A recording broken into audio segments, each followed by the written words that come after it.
Bung Leo. Saya ingin ke Bang Andre. Bang Andre, tadi kita mendengar Presiden sendiri sudah mengatakan bahwa jumlah BUMN itu akan dirampingkan dari seribuan BUMN, anak BUMN, cucu BUMN. Ya, 1048. Iya, itu akan dibuat menjadi sekitar 200-an, 250. 250. Iya, sekarang sudah berjalan 220. Oke, itu sebetulnya apakah memang hanya itu yang akan dilakukan atau seperti apa? Enggak, jadi kan Danantara ini sebenarnya punya roadmap. Kebetulan saya kan di Komisi 6 yang bermitra dengan Danantara, khususnya Danantara Asset Management.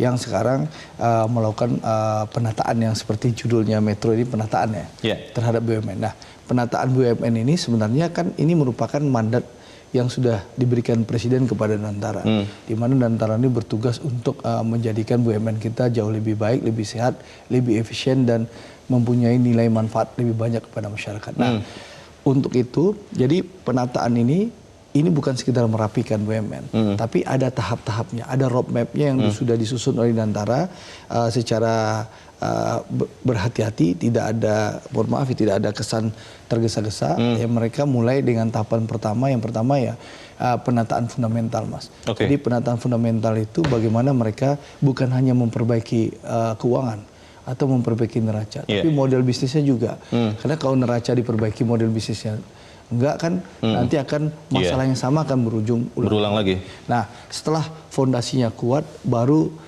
yang itu masuk penataan struktur, yang streamlining itu. Ada yang digabung ke induk, ada yang di merge, juga ada yang dilepas agar ada yang ngelola yang lebih fokus. Dilepas itu maksudnya? Dilepas kayak dilikuidasi. Ditutup? Ya, itu jual bisa. Dijual ke pihak ketiga, lalu yang anak bisa gabung sama induk atau di merge, ya, agar tujuannya setelah bisa penataan struktur ini rapi supaya lebih BUMN-nya lebih ramping dan lebih fokus pada tujuan, ya, model bisnisnya lebih fokus. Lalu setelah penataan fundamental jalan, lalu juga penataan struktur sudah, baru masuk ke transformasi itu, Mas. Jadi transformasi itu kan bagaimana menciptakan tata kelolanya, sehingga tujuan akhirnya menciptakan nilai tambah itu, bahwa BUMN yang kuat, efisien, dan berujung nanti bermanfaat bagi negara. Store dividennya lebih tinggi, ya, lalu pajaknya lebih tinggi, lalu bisa berinvestasi, buka lapangan pekerjaan, pokoknya punya nilai tambah lah. Nah, ini tahapan ini dibuat oleh Danantara secara bertahap dan dilakukan secara transparan, dan ini yang kami awasi di Komisi 6. Dan alhamdulillah menurut saya roadmap yang telah dilakukan oleh Danantara ini sudah on the track.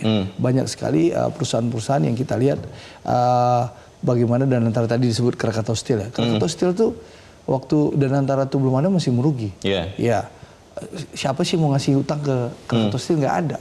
Mereka bermasalah, lalu dilakukan jangka pendek memperbaiki kinerja keuangannya, ya, lalu jangka menengah kita merapikan kerjasamanya dengan GV-nya, model bisnisnya, dan terakhir kita lihat bahwa sekarang sudah untung 5 triliun.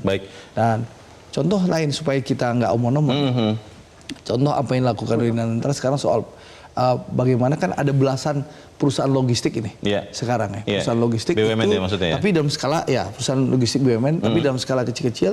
Sekarang mereka dipersatukan, di pos sebagai perusahaan jangkarnya, sehingga diharapkan dengan kita punya perusahaan PT Pos Indonesia, maksudnya? PT Pos Indonesia, perusahaan logistik dengan perusahaan logistik yang solid dan kuat, insya Allah pengiriman, angkutan kita jauh lebih murah dan lebih efisien. Jelajahi cara baru mendapatkan informasi. Download Metro TV Extend sekarang.